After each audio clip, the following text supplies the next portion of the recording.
आज असं डोकं उठलं होतं ना माझं, की जाऊ देत आता कायच बोलू. माझ्या इकडे ना पार्किंगसाठी आहे ना थोडीशी जागा असते, म्हणजे सोसायटीच्या खाली.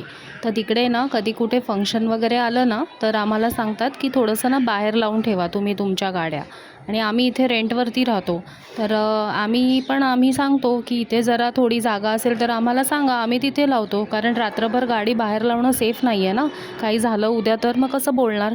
मग त्याच्यामुळे मग आम्हाला एकाने सांगितलं, की तुम्ही इथे कोपऱ्यात लावा किंवा इथे थोडीशी एक जागा आहे, तिथे सगळेच लावणारे तुम्ही पण लावा.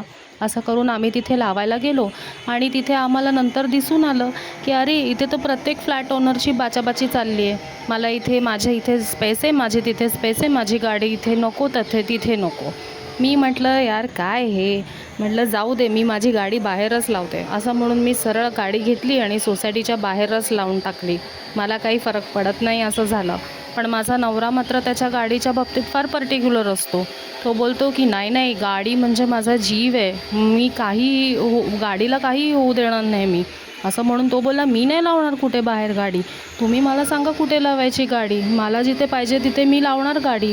भाडं भरतो इथे, फुकटचं थोडी राहतो, उकिरड्यावर थोडी राहतो. मी म्हटलं अरे भाई भाषा सांभाळ. म्हटलं बापरे इथे भांडायला उठतील लोक. आणि मला ना भांडणं अजिबात नको असतात. भांडणं झाली ना किंवा थोडीफार जरी बाचाबाची झाली ना कोणाबरोबर, तरी ना मला मनस्ताप होतो. तर तो मनस्ताप ना नको असतो आणि दिवस पण घाणेरडा जातो. त्याच्यापेक्षा नकोच.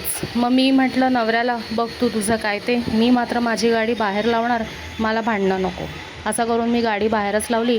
आतमध्ये आले आणि बघितलं तर आई आमची नेहमीप्रमाणे शिवशक्ती सिरियल बघत बसलेली. आमच्याकडे सिरियल्स लागतच नाहीत, आम्ही फक्त हे असंच काहीतरी लावतो ऑनलाईन.